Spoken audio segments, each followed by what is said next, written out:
Hi, this is Kim Reads Urantia, and I'm here to read to you from the Urantia book. But first, I'm going to read Light the Flame by Andrew Harvey.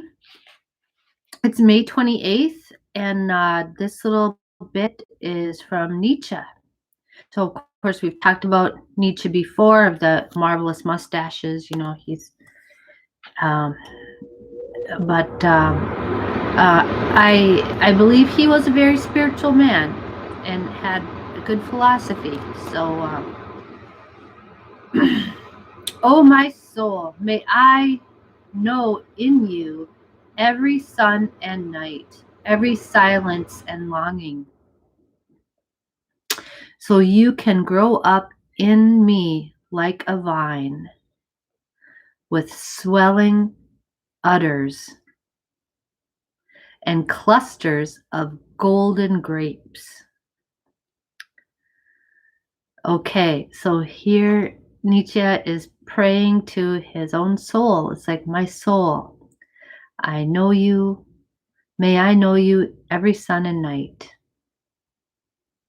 every silence and longing. So the soul grows up through him. And of course, the soul is a divine, our divine aspect. And swelling udders, like a cow's udder. Okay, well, that's interesting. Well, it gives forth milk. So it gives forth. So the soul is like a vine that gives of itself, gives gifts to whoever will come and partake, you know. I see that. That's good. Okay. So my soul, when I grow my soul, it's the fruits of the spirit. That's what we say in Urantia, the fruits of the spirit. Very nice. Thank you, Nietzsche. And here we have paper number 6 about the eternal sun. And we're on section 4, attributes of the eternal sun.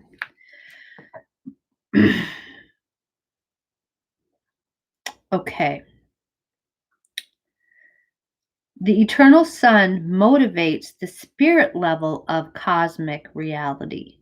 The spiritual power of the sun is absolute in relation to all universe actualities. He exercises perfect control over the interassociation of all undifferentiated spirit energy and over all actualized spirit reality through his absolute grasp of spirit gravity. Wow, spirit gravity. Now we know regular physical gravity, but this is spiritual gravity. So the sun has, I think of it as charisma and desire, things like this, emotional based reality. The longing to be more like God, or to know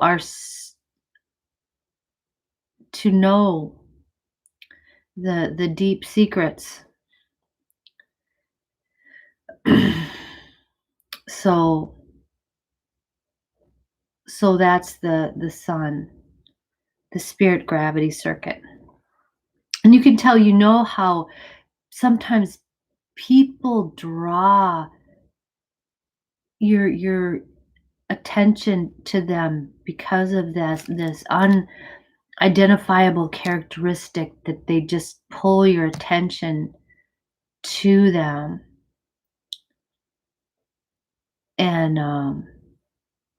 And that's the sun. That's a spirit gravity circuit. Okay. And it has to do with desire, with strong emotions, and this longing for something, and willingness to sacrifice for something big. Yeah. Okay. All pure, unfragmented spirit and all spiritual beings and values are responsive to the infinite drawing power of the primal Son of Paradise. And if the eternal future should witness the appearance of an unlimited universe, the spirit gravity and the spirit power of the original Sun will be found wholly adequate for the spiritual control and effective administration of such a boundless creation.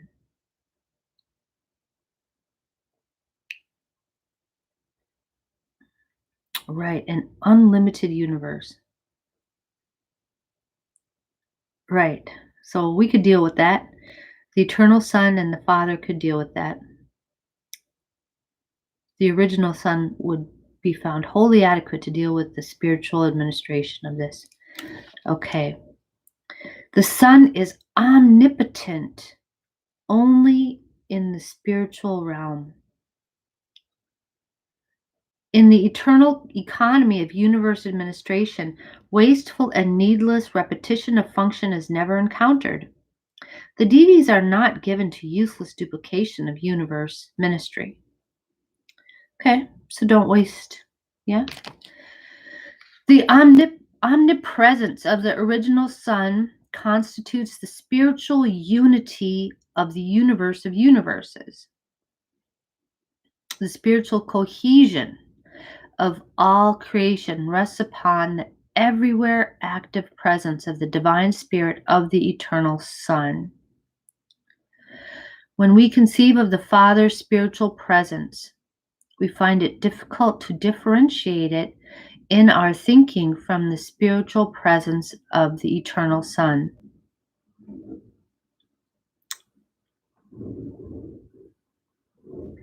The spirit of the Father is eternally resident in the spirit of the Son. Okay.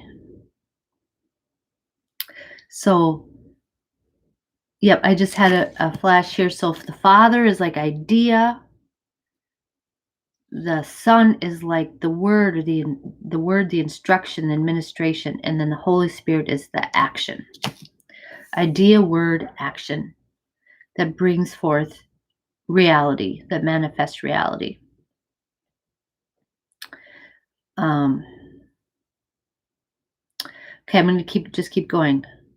The Father must be spiritually omnipresent, but such omnipresence appears to be inseparable from the everywhere spirit activities of the eternal Son. We do, however, believe that in all situations of Father-Son presence of a dual spiritual nature, the spirit of the Son is coordinate with the spirit of the Father. Okay.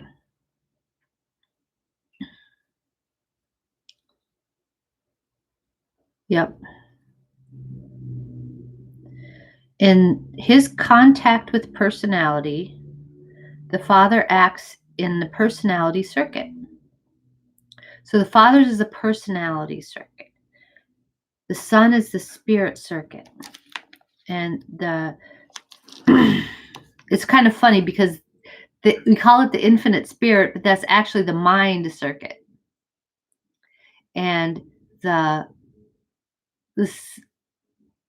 circuit of the Son is the spirit circuit of the Son. In his contact with personality, the Father acts in the personality circuit. In his personal and detectable contact with spiritual creation, he appears in the fragments of the totality of his deity, and these Father fragments have a solitary, unique, and exclusive function wherever and whenever they appear in the universes. In all such situations, the spirit of the Son is coordinate with the spiritual function of the fragmented presence of the universal Father. Okay, when we talk about Father fragments, of course, we're talking about our thought adjusters.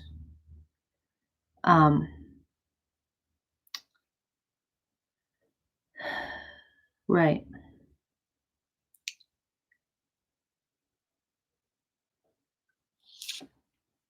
Yep. The spirit of the Son is cooperates with the thought adjuster. Because, yeah, obviously they should. Yep. Um, okay. Spiritually, the eternal Son is omnipresent. The spirit of the eternal Son is most certainly with you and around you, but not within you and a part of you like the mystery monitor. Okay, so it's not really within us.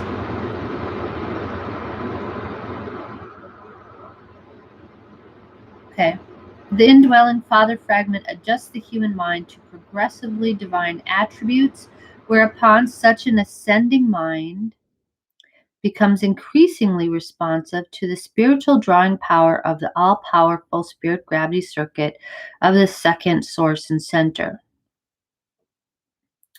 So the Father fragment, the thought adjuster adjusts our minds to be receptive to the spiritual drawing power of the spirit gravity circuit. Okay. So and I don't know. I think that adjusts us so that we can feel the longings of another person, and we can feel if those things are true, honest, or if they're manipulative, because that can be a thing too. But so that's kind of like an emotional intelligence that they're trying to work together to bring about in us. That's what I'm feeling. And you can disagree with me, that's okay. I'm just trying to read into this. So they're working together, the spirit circuit. And so I always think this is about relationships. The spirit circuit has to be about relationships because that's the first relationship, the father son relationship, and this desire um, to be valuable to the people around me. Yeah. So that's really what's in the eternal son, because that's his first relationship. He wants to be valuable to his father, and he is, and that's their. And but when I see all my other people, that spirit gravity is what makes me want to to be part of this whole thing, right? To be part of a community instead of just by myself. See, right. That's how I feel it in my heart. The original son is universally and spiritually self-conscious. The original son is universally and spiritually self-conscious. In wisdom, the son is the full equal of the father. In the realms of knowledge, omniscience, we cannot distinguish between the first and second sources. Like the Father, the Son knows all. He is never surprised by any universe event. He comprehends the end from the beginning.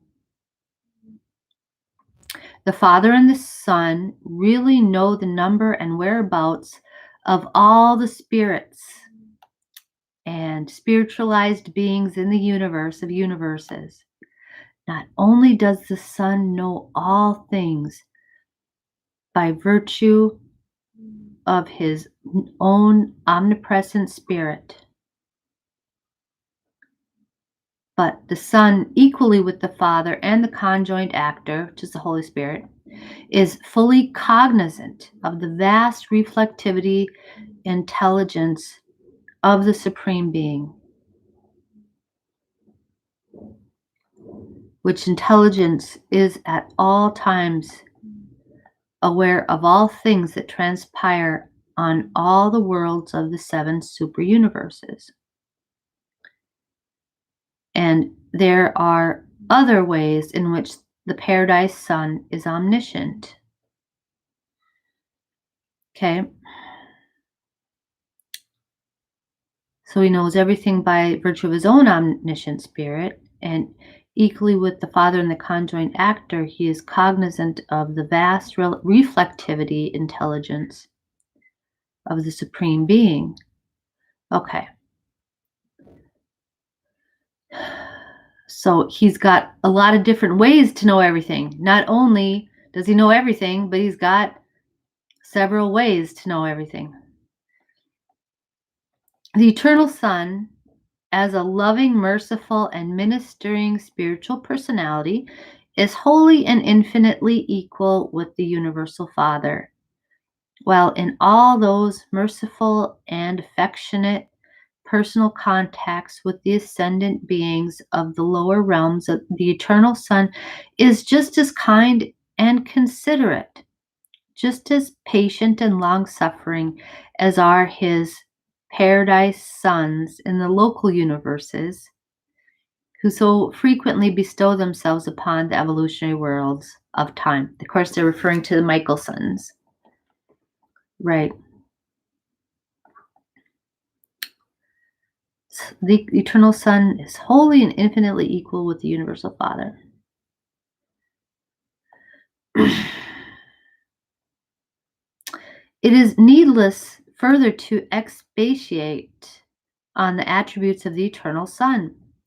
With the exceptions noted, it is only necessary to study the spiritual attributes of God the Father to understand and correctly evaluate the attributes of God the Son.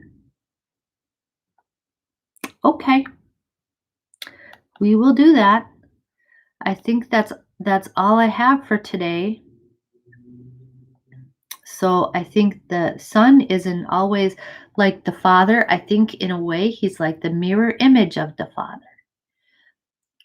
which is the same kind of, but opposite in orientation kind of thing. Whether the Father is inward, kind of an orientation of the I am, the I create, I am, right? The Son is the outward orientation. So he's directed outward toward away from self. You are.